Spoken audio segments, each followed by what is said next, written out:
These two guys have Minnesota sports flowing in their veins. Mackey and Judd on Score North and ScoreNorth.com. Write this down. Write it down. You like writing things down. Write that down. It's the OG edition of Write That Down here. Minnesota Sports with Mackey and Judd.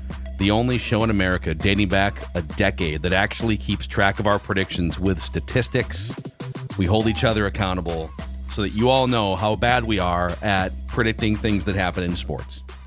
Seems like a really bad idea, but it's still fun, and I don't know exactly why. It's sort of a masochistic lifestyle thing.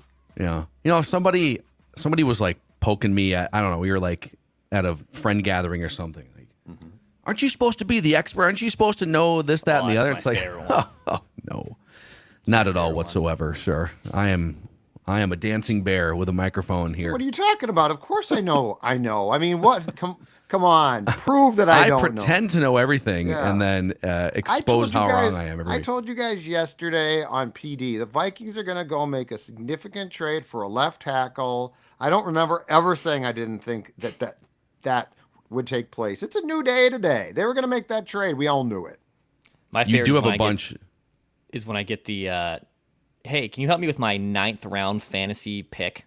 Like, you know, you're the expert in this. Let's what RB3, what wide receiver 4 should I take here? Like, you're the expert. It's like, I mean, have you guys? I don't think that works like that. Have you guys been cornered at a party by Trivia Guy? So you look at sports, right? Oh yeah. 1956 for the Brooklyn Dodgers. Who hit third? Yeah, I find myself at a lot of parties where people quiz me on the 1956 Brooklyn Dodgers for sure. Yeah, but yeah, that does happen. But it's so annoying. You know, what Viking in 19? Who was the Vikings' second leading receiver in 1994? Wait, I can get that one. It's probably Jake Reed. It was either Jake Reed or Kadri Ismail. 94. So Jake Reed had. I wasn't. It would have been Jake Reed, right? Hold on, let's look that up. It was just an example of something that annoys me. Now, what have I done? 1994 Vikings. All right, because Chris Carter was probably the leading receiver. Yeah. And yeah, you're probably right. It was probably Jake Reed. But Kadri Ismail had a big year in there somewhere. All right, I got this for you, Judd. Oh yeah, Jake Reed, 1,175 yards. Kadri Ismail though had 45 catches for 696 yards. Can you name? Remind me never to go to a party with Phil. Can you name the guy that was tied with Kadri Ismail for the third most catches on the 1994 Vikings? 45 catches. Yeah, it was probably a tight end. Andrew It was Glover? it was not a tight end. No. Oh, okay. All right. Andrew Jordan and Adrian Cooper were the two tight ends that caught the most passes. Okay. But Amp Lee caught 45 passes for 368 yards. Thank you. Next time you're at a party and someone corners you about the 94 Vikings, you can thank me. I'd rather be cornered about the 56 Dodgers. Write Charlie this down. Dodgers. So here's how Write That Down works if you are new. It's 3 predictions from everybody each week. They must be quantifiable. We keep track of batting averages and home runs. And listeners, if you want to participate like our guy Riley is about to, you can send Declan a message through the Score North app. We'll get you scheduled for sometime in the future. If we don't get back to you with a date, just keep hitting us up, and we'll try to make it happen at some point. Let's start with Judd. You had one thing come off the board. You said that Coy Parrish would play at least one snap on offense for the Gophers. He did. Played a snap. That's all I needed. And there was controversy. There was a couple Gopher writers that went into like the PFF snap data and saw that he wasn't credited, but like on film you see him in the backfield. But they have so many players on college football rosters that there's a number. He's number 3, right? There's a number 3 on offense and defense. Yep. And like the other number 3 got credited with a snap or something. But the film has proved that it was Coy back there. The eye in the sky don't lie. That's correct. All right, I had one thing come off the board, then one thing that I would like to just complain about. It was a parlay. I said the Wolves would beat the Kings, correct? Ant would score at least 30, correct? And Dante Vincenzo would hit at least 3 3-pointers in that game. Side rant. Dante is currently on the bleep list for all underdog props with 3-point attempts or 3-point makes. I have been hosed 3 times. We're gonna put him in the dungeon for a little bit until he starts getting those 3 balls to start dropping a little. Yeah, he hasn't dialed it in quite yet. So I had this one. I said Anthony Edwards would drop 50 points in a game within the first month of the season. There's Judd and I are sitting at Target Center last night watching a great hot start. Anthony Edwards, 24 points in the first quarter. Yep. And I'm thinking, man, this is great. He's going to have 50 points by the 6-minute mark of the third. Old Mackadak's going to pull a write that down point. He didn't even score 40 last night. He starts with 24 in the first quarter, and then he disappears for like an hour, and then he winds up with 37 in the game. Make your free throws, baby. Make your free throws, too. Yeah, that was bad. We will talk about all that on Flagrant House today. Listener Brady said, Sam Darnold would throw for at least 300 yards and 3 tuds against the Rams. But Will said the Gopher football team would go over their preseason win total of 4.5. Nice. Roll about Skyima. Go Gophers. Maryland, don't come into this house and expect nice treatment. Declan said Kaprizov would net a hat trick sometime in the last week. He did score 2 in a game. Yeah. Not close. Not a hattie. He's on fire to start this year. I mean, he's one of the best. I still think he's underrated. Is it safe to say he's like still underappreciated in the NHL compared to like all the other stars, Judd? Probably. Like I feel like he's still not talked about in the same retrospect as some of the like frontline stars of the NHL. But he won't be when he's awarded the Hart Trophy That's right. as the MVP of the National right. Hockey League in June. Wow. Is that you haven't predicted that yet, have you? Want to write that down? No, I'm not. We're gonna keep maybe old Macadak might snipe you on that one. We'll see. I don't think I did. I'm pretty certain I didn't. So on the season, I'm at 354. Listeners 323. Declan 321. Judd 298. Judd and listeners tied with 10 home runs, or 11 home runs. I have 10 home runs. Declan with 8 on the season. So it's still anyone's game. The season runs Super Bowl to Super Bowl. Declan career average 354, well ahead of the pack. Judd with 345 career hits. Listeners with 66 career home runs.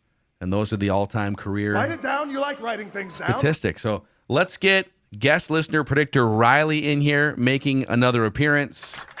Hi, guys. Riley, baseball player Riley, rocking that perfect game tee. What's going on, man? Nothing much. Pretty good. How are you guys? Good. Were you rehabbing last time we talked to you? Yeah, so I had Tommy John surgery. Yep. So I just had my 11-month. I just passed 11 months. Love it, man. Yeah, it's going pretty good. I've been throwing bullpens. I've topped 88. I average like 85, 86 right now. But yeah, it's going pretty good. Awesome, man. And where are you playing ball at again? Tennessee. So, funny story. It's like one of the like top 5 JUCO conferences. Like Zebby Matthews, the Twins pitcher, he went to Walter State, which is our biggest rival. Nice. Dude, the Zebmeister, man. He made the rise from A ball to the bigs. Yeah. In one season. Yeah, it's pretty crazy. So you'll probably get back out there like next spring. You should be good to go. I've been playing in fall games, but I've been limited to like 1 to 2 innings because my pitch count's about 45 pitches right now. Judd, how would you handle Riley's rehab if you were overseeing things here? Well, let's just go. You know what? Just cut it loose. I get you out. I get you out at 110. Yeah. For pitches sure. or miles per hour? Oh no. Hey, can you throw 100 and 110 pitches? Take these weighted baseballs and yeah. Let's see what happens here. Yeah. Awesome, man. So, all right, well, Riley, we'll start with you and then over to Judd. Declan, back to me. We'll make 3 trips around. Write this down. What's your first prediction? So I originally had a Judd take his headphones off and say he was going to criticize the Vikings or Kwesi for not making a needle-moving trade at the deadline, but then they lost 2 games in a row, so I'm going to can that one. And they made a needle-moving trade yesterday. And they did end up making one at left tackle. So I'm going to can that and just go to this one. These 5 Twins will not be back on the roster next year. Oh.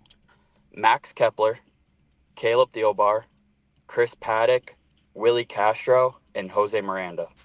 Oh, okay. Those last 3 Miranda. are interesting. Yep. Yeah. Miranda, there's always something with him. At the All-Star break this year, it was his back. Last year, it was his shoulder.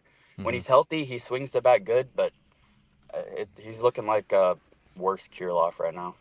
His last home run of 2024 was July 2nd. Is that right? Yeah. That's crazy. Okay, Yes. yeah, that's nuts. He literally And I did like not him. hit a home run in the second half. 0 home runs in the second half of the season. Wow. Yeah. So, yeah, he's Interesting one. Naga. Write this down. Don't play here anymore. Okay, Judd. All right, write this down. I do have a Kaprizov prediction, but it's not that he's going to win the Hart Trophy. At least not yet.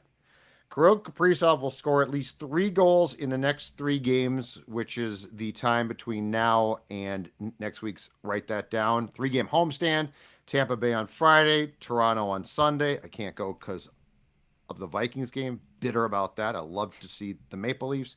And the Kings on Tuesday. So Kirill Kaprizov in that time will score at least 3 goals, Dex. Okay. All righty. Write this down. Hockey. Let's Hockey, go. let's do it. Let's do the hockey. Let's do the hockey. Don't. I hate that. It's not funny. That's not funny. I'll go on the Wolves here. I'm going to start with the Wolves. So Nickeil Alexander Walker has been very effective off the bench. Been awesome off the bench for the Wolves. They got a jammed rotation, but write this down. I think he's going to earn a couple more minutes, and I think he's going to take the most of it. Na will have a 20-point game by next week's. Write that down. So Na will have a big game off the bench. Okay. A 20-point game See that? by next week's. Write that down. That's a dinger. I think that's a dinger. I think it is too. If he gets there. Yeah.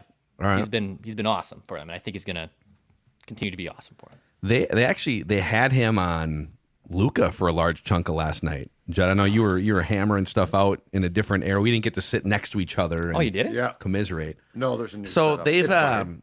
yeah, it doesn't. I mean, whatever. Like we get to go watch sports and stuff, and it's awesome. But they literally eliminated like half of the regular media section and put it on the other side to open up for that new $10 million luxury like bar and lounge the area. backcourt club. Yeah, The it's very backcourt club. nice. Okay. Yeah. And then TV Judd club. got punted up to like the top of 110 It's great last though, night. 'cause But those are pretty good seats. it's in front man. of You're a like, seat. It's in front of a suite, and Yeah. it's basically near mid court. You stealing food from the suite, or what was your plan? Actually, a Chicken guy tenders? in the suite came up and said, "I love your shows. Did you? And you look I a little love hungry. your shows." Yeah. And he There's some said, chicken "Do you tenders want a there. Diet Coke? Are you almost out of Diet Coke?" What? Oh, I got to come sit up by you. And I'm like, "No." I said, "I'm good," because I was good. But the fact is, it's a great Diet seat. Coke. It's a fantastic seat. Yeah. So, anyways, yeah, first world Yeah, I problems. was gonna say, so no complaints here. Wolves, you do a Write great this job down. PR wise. Okay, write this down. Last night, Anthony Edwards, after the game in the locker room, was talking about. So there was some bad missed rebounding opportunities last night, and the Mavericks are just when they want to be a great rebounding team. Yeah. And Anthony Edwards basically said, "Well, I can't say because we do run some of these on the radio, FCC regulated, so I can't fully say what he said. But he basically was asked about the rebounding discrepancy in certain chunks of the game, and he said, "Yeah, we got to do a better job, man. Like I think I need to do a better job." But then he goes, "But those mother bleepers are just really good at rebounding." But rebounding is on his mind, and he said he's going to go talk to Rudy about how he can be better at rebounding and whatever. So write this down. Last year, he only had a handful of double-digit rebound games, and he hasn't come close yet this year. Between now and next week's, write that down. You tell me if this is a home run. Ant will grab at least 10 boards in a game. They play 3 games. They play the Nuggets, they play Wemby and the Spurs in San Antonio, and then they play the Hornets at home, all between now and next week. So he's averaging think like 6, right? Is it like Yeah. 6? Yeah, I guess I haven't looked at his average, but I think that helps. So he's averaging 6, exactly 6 a game. Yeah. So, yeah, I that's think fine. it's a home I'm fine run with that. because even though he's getting more this year, I mean, I got to imagine in his career, like he probably has only a handful of 10 rebound games. Like, so last year he had, let me see here, just for clarity's sake, because I can add to this if you guys need me to add to this, but last year he had 7 games of 10 rebounds or more. So about 1 in every 11 or 12 games I'm fine with being or whatever. Yeah. Okay. Yep. It's going to be on his mind. He's going to go prove a point and go Write this down. grab some boards. Okay, back to Riley. So for this next one, it's really just positive Riley coming out here. The Wild, the Wolves, the Vikings, and the Twins will all make the playoffs. Within Well, their next, positive like, Riley. season. Wow. Yep. The sun is shining down there. That's too much success. He's almost done rehabbing. He's got all these teams going to the playoffs. We couldn't process that. We can't process that much prosperity. The Twins is the only one I'm iffy on. Yeah, I don't know. Yeah. Well, you're not wrong to be iffy on that. What a day to be Riley, man. Every team's going to the playoffs. No clouds in the sky. He's pumping good. almost 90 again. You know. It's a great time. Back to Judd here. All right. Baseball prediction. Juan Soto will sign with either the Dodgers or the Mets. He will not stay with the Bombers. The Mets even are after they complete a 3-0 comeback, he's not going to stick around. Yeah, absolutely incredible. No, he will. The Yankees spend a ton, but compared to the Mets now, they are somewhat fiscally responsible. The Dodgers are probably a long shot, but they're the only other team. But I think he will sign with the Mets or Dodgers, and I would put the Mets first on that list. Didn't the Mets cut like $100 million off their payroll and got better? Because they trimmed a bunch of fat. Well, they're still one of the highest payrolls. Trimming guys off. They traded Scherzer, Verlander. In fact, I think when they traded Scherzer, they basically came out and told the clubhouse, you know what, 2024, boys, is a no-go. Don't worry about 2024. And then they made the damn playoffs. Weren't they also like 10 games under 500 by like in like early June? Oh, they were a mess, yes. I mean, they still in late had, May, by the they way, were a mess. They had the #1 payroll in baseball last year. The Mets did. Yeah, and I think even the Dodgers cutting payroll. That's even crazy. cutting payroll. Yeah, and I think the Dodgers are 2 and the Yankees are 3. But I think Soto, I think he ends up probably at Citi Field. Okay. Write that down. Okay. The Dexter. Write this down. I'm going to buy some Julius Randle stock. Julius Randle will be an all-star this year in the Western Conference. Ooh. I think he's going to be an all-star. He's going to continue to play really well. I think did he make one last year in the East? I think he might have been a one-time all-star. Well, he was definitely banged up last year. He did make it though last year. Okay. He was an all-star last year. So he's off to a great start this year. And I think he's going to be in the all-star game again. So write it down. Julius Randle will be an NBA all-star again. I had an angle on his post game last night, but watching Judd try to like stick his ear in, he's a soft talker. He is a Seinfeld soft talker. That Julius Randle man. I was really trying to listen. Everybody, it was like, well, what he does is like, in whatever, like, you know, you're an NBA player making $30 million. You can do whatever you want with your media sessions, but because he's there, like he's talking and he's answering questions, he's being very polite. But whereas Anthony Edwards will sort of project and you can hear him from across the room, Julius is answering as if he's talking to the individual there. And very respectfully, totally different personality than Cat. I mean, Cat is like boisterous and different voices and all these things, and that's a foul. Not Julius. I would prefer if the athletes stood up and talked. Maybe you should make that request to down, Julius. And they got nice. Hey, Wolves, if you have any of those extra chairs, I could use a replacement. They've got these gorgeous chairs. I'd love one of those chairs. I want to see you walk up to Julius Randle, badass Julius Randle, and say, "Excuse me, sir, I really think it would be better if you were to stand up and talk to the media." You know what? I get an idea off the court. I don't know that he is though. I think he might be a pretty even keel. Yeah, no, I mean like badass meaning if you cross him or disrespect him. I'm not going to go up and push him. He's likely to not just take it. I'd like to see you push him. Well, I'd say, Mr. Randle, could you please stand up and talk? I think he'd be like, if you say Mr. Randle, I think you'll be good. Of course, I feel odd. He's like, what, 30-ish? And his age would make you feel odd? Well, I'm 55. Mr. Randle might be a little bit too much. I could say, hey, Jules. Oh, that's why. Okay. You know, because the age discrepancy. I could say, hey, Jules, could we just stand up and talk? Yes, call him Jules and Write this down. See what happens. I'm sure he's called Jules. Are we back to Declan now? Yeah, my nephew's named Julian. I call him Jules all the time. No, you just made the Julius prediction, right? Okay. Okay, write this down. Russell Westbrook. So the Nuggets are coming to town this week. And now Russell Westbrook hit a big 3 last night and got awfully haughty with the fans in the front row. Of course he did. As if he hits threes all the time. But he has been a disaster so far for the Nuggets.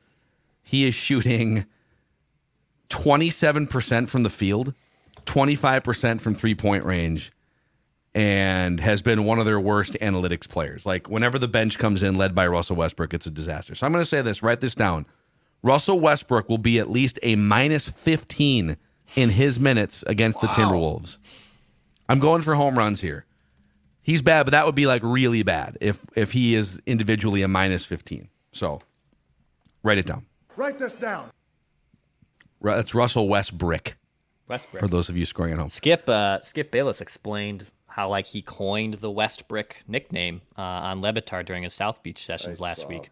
Like he literally. I saw part of that. And Skip. Yeah. Oh my God. It was pretty funny. Well, what was the gist of his cultivation of that nickname? That he called him. He was the first one to call him Westbrook. And it then obviously started catching on like with everyone else, but he was the first to really coin it. Westbrook. What's funny is how offended Westbrook gets when people call him Westbrook. I mean, you could just be a random chode in the audience yelling Westbrook, and he will like try to fight you. He will have to be held back by security.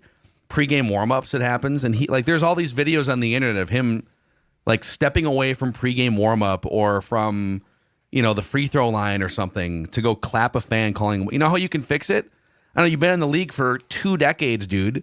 Practice your jump shot. I don't know. And quit trying to get unless you're accosted like Mookie was last night. Quit trying to get people thrown out. Like he's always trying to get people. Dude, you can be ripped. Like unless they use an offensive term and Westbrook is not offensive, like that's not enough to get you kicked out. Yeah, like, get that guy out of here. Sorry, dude. No. Yeah, it's bad with him. Write this down. Right now, 36 years old. So, okay, back to Riley for his third and final prediction. So I'm going to start this last one off. I woke up this morning and my friend that's a Lions fan, he texted me that Addison's gone. And I was like, what do you mean? So I went to like Twitter and he was like, yeah, the Patriots are going to try to trade for him. So I think he was just trolling me, but I've been like checking Twitter all day ever since. He's got you. Yeah. So I'm a little scared because I don't want to get rid of Addison, not yet at least. And if we do, it's got to be for a first. But for my last prediction, and I'm also going to the Titans-Vikings game in like 2 weeks. So, love it. Yeah. But that's also going to be part of this prediction. So for my last prediction, the Vikings will win the Super Bowl by the 2028 season, and the Timberwolves will win the Larry O'Brien by the 2028 season. Wow. And this last one, I know. And Jordan Addison versus the Titans will have at least 100 receiving yards. Oh, man. A positive Riley makes positive Phil look like a negative Nelly. This is going to be the ultimate bad beat when Jordan Addison goes for 97 yards, but the other two things happen in 2026. Well, I remember Phil said, I want to say it was a couple weeks ago, he was like, the Vikings will win a Super Bowl by 2027 because, like, the team is there. As long as McCarthy is what O'Connell wants, the defense will be good under Flores. And then I'm also a big believer. Like, I think Julius Randle looks really good with the Timberwolves. Like, he fits in well. He's so much better than Cat at driving. He's not the same shooter, but he's just excellent at driving. He doesn't get those offensive fouls. So I think the Timberwolves will win. And I think DiVincenzo will come around here soon. And then out of spite from my friend pranking me, Addison, he had to be in the prediction. Love it. Dude, positive Riley just coming in. Yeah. Move aside, Mackey. You're out as far as positivity goes. It's Riley now. I love it. Yeah, we will, by the way, Julius Randle will be a big talker on Flagrant Howls. Judd and I have plenty of notes and observations from last night, so that will be out on your podcast feeds. But Riley, since you have this life-changing platform again, is there anyone in your life you'd like to thank that helped you get back here? I'd have to say my mom. She's always been a big supporter of me. She's the one that got me the tickets to the Titans-Vikings game. So I'd have to say my mom because she's just been everything for me. Moms are awesome, man. That's cool. They are awesome. Amen. Yeah. Amen. All right, Riley. Good luck with your predictions. We'll see you again sometime, man. And your rehab too. Thank you. Yeah, thank good you. luck, man. All right, stay in touch. Send us clips of your striking somebody out in fall ball. I want to see a 150 pitch bullpen session in 2 weeks. No rest. Oh, yep. Okay, back to Judd here for his third and final. Write this down. So I talked about briefly the Mookie Betts play last night, in which he attempted to catch a ball. He did catch it, but one fan is literally grabbing his right arm, and the other, his buddy, is prying Betts' glove open to take the ball out because they said, well, because his glove crossed over into the stands, that he was fair game. All right, his buddy's literally like explaining to the security guards and the umpires like, once it crosses here, it's like, once it crosses there, you don't get to like rip his arm off, right, bro. Like, what? At that point in time, you can go for the ball, but you don't. But like once he caught it, you can't rip it out of his glove. It was unbelievable. So write this down. There will be a report, credible report, within the next, let's just say, month, to give me a little bit of time, that those guys have been banned from Yankee Stadium for life. Yeah. How do you make that happen, by the way? Like, how do you ban a fan from a stadium? I don't know. Like, in the old days, I have no clue. With technology now, I mean, I would guess it's a little bit more possible. It's a very good question, and I'm not sure, but I do think that they will try. Like, that's one of the most egregious fan things I have ever seen. Yeah. Yeah, and it is crazy. If you haven't seen the video, like, it's all over. It's basically assault. Like, you can't grab a person's arm and jerk it around. And the other thing is, in this time now, in 2024, I think you have to take it seriously too. Yeah. Like, you can't have that. You never could, but now it's like worse to me. So I would like it to be known that whenever I have children and when we go to a baseball game, and if we happen to have seats down the line and our home team hits a ball down the line, I will teach my child to not reach over the damn railing to grab a potential fair ball. That is not, I will use my tiny arm to block you from not trying to grab a fair foul ball down the line. Not happening. Not worth it. The guy, I think it was game 2 in Dodger Stadium, literally reached his glove over the wall. Now, it wasn't dangerous, but it's still stupid, and interfered with the ball. Yeah. What are we doing? I hate it. I think people get really excited because you're sitting there, there's a baseball coming at you, and then, not to justify it, but it's like, oh, here comes a baseball, and your first instinct, but your first instinct should be just like lean back and let the baseball players go for the ball first. Yeah, Mine is to protect myself. I probably not to protect your wife or your child, which you don't have a child, there's not time. You got to pick one. You can't protect Dawn and me. It's got to be me. I probably ducked for 3 balls. One that, like, legitimately I think would have caused severe damage, if not death, to me in the press box this year. Like, it made a significant dent 2 feet from my left. That's true. Terrifying. As Dex can tell you, though, I always grab my computer first. Yeah, no, I slam it. I slam mine. But I take mine and because, like, if I get hit, it's bad, but I'll probably recover. If my computer gets hit, she's done. Can't write this down. Back to Dex. All right, last one for me. I'm actually going to make a Vikings prediction here. I usually don't do it in the OG space, but write it down. TJ Hawkinson catches a touchdown in his first game back with the Vikings. So first game back, I believe it is against the Colts, but I'm not getting burned. So he catches a touchdown in his first game back against the Vikings. You're all grown up. Well, he has to come back against the Colts, right? Like, just as a separate thing.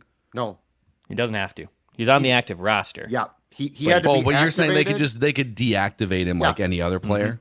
Mm-hmm. They probably won't, but they can. Playing it safe.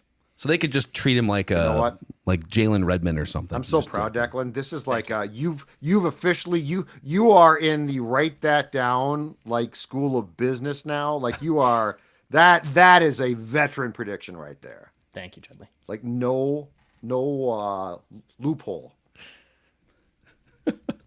Write this down. I feel like Judd's on fire today. Yeah, Judd's just on fire today. I've had 3 cups of coffee too. I'm not that caffeined up.